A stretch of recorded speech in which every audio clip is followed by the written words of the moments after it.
जय हिंद दोस्तों, चांद ट्रेडिंग टिप्स में आपका स्वागत है। बात करने वाला हूं कुछ शेयर्स के बारे में। मैं बताने वाला हूं कि कुछ ऐसे शेयर हैं जहां पर आपने जल्दबाजी की और आपको 50% का नुकसान हुआ, और कुछ शेयर आपको ऐसे दिखाने वाला हूं जो अभी भागे नहीं हैं, और कुछ शेयर ऐसे हैं जिसमें कि तेज़ी बन चुकी है और आप उन शेयर को भर भर के खरीद रहे हैं। दोस्तों, एक बात मेरी याद रखो कि कोई भी व्यक्ति स्टॉक मार्केट में तभी सरवाइव कर पाएगा जब वो कुछ रूल्स को फॉलो कर रहा हो। लेकिन जब किसी का कोई रूल ही नहीं होगा, कोई किसी रूल पे ही नहीं चलेगा, रूल ही फॉलो नहीं करेगा, तो फिर बताइए कैसे कमा पाएगा वो उन शेयरों में। ऐसे ही वो पेनी स्टॉक के चक्कर में आप पड़े हुए हैं।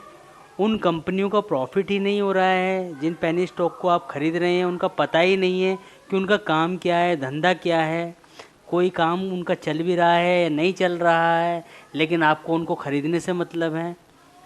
उन कंपनी के एम्प्लॉय हैं या नहीं हैं, लेकिन आपको जो है छोटा शेयर दिख गया, आपको ऐसा लग गया कि भाई ये मल्टी बैगर बन जाएगा, मुझे यही शेयर खरीद लेना चाहिए।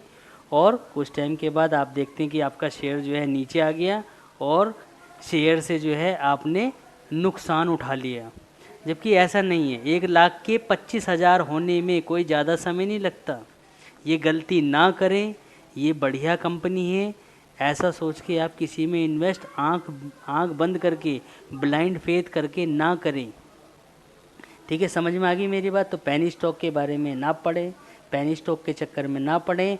ऐसे शेयरों के बारे में, ऐसे शेयरों के चक्कर में आप पढ़ें जिनका अस्तित्व है, जिनका मार्केट कैप है, जो वास्तव में काम कर रही है, जिनके प्रोडक्ट्स हैं। अगर उनमें आप काम करेंगे तभी आपका पैसा बनेगा। ओके, समझ में आई मेरी बात। तो आज हम बात कर रहे हैं भेल के बारे में, भारत हैवी इलेक्ट्रिकल लिमिटेड के बारे में, जिसका शेयर का भाव 105 रुपये 15 पैसे है। ये बढ़िया कंपनी का शेयर है। अभी ये बहुत अच्छे खासे इसे ऑर्डर मिले हुए हैं।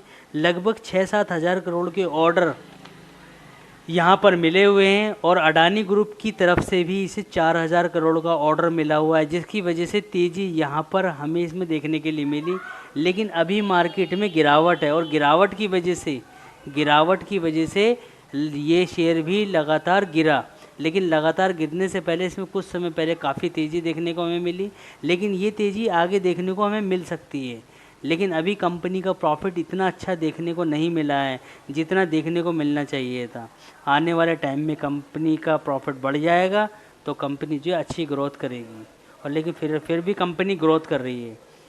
कभी कभी इनका प्रॉफिट नेगेटिव चले जाता है। कुछ शेयर्स ऐसे होते हैं जिनका एक्सपेंडिचर यानी कमाई तो होती है, लेकिन उनका खर्चा अधिक होने के कारण उनकी कमाई है जो है डाउन हो जाती है। लेकिन घबराने वाली कोई बात नहीं, आपको घबराने की ज़रूरत नहीं है।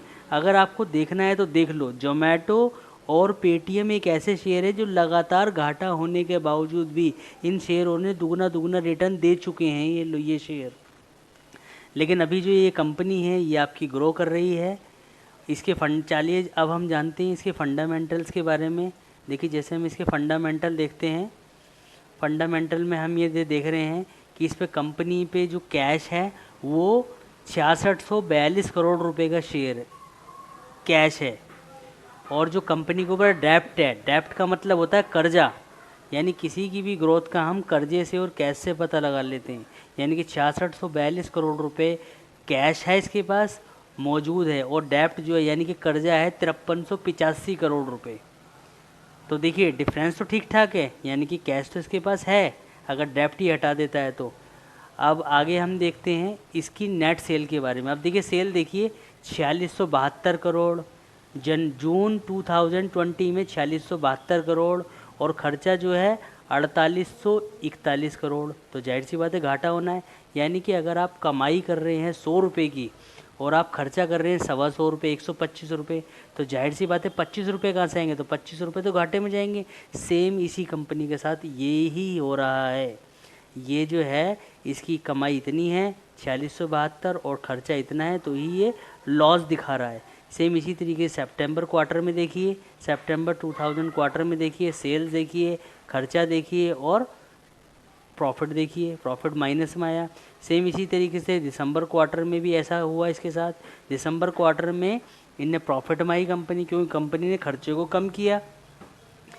इसी तरीके से अगर हम मार्च में देखते हैं तो मार्च में भी इनने खर्चा कम किया, तो 986 करोड़ रुपए इनने बचाया।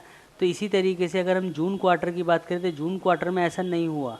जून क्वार्टर में इसने खर्चा 5003 करोड़ रुपए की कमाई हुई और 5367 करोड़ रुपए इसने खर्चा कर दिया, तो 364 करोड़ रेवेन्यू माइनस में आया।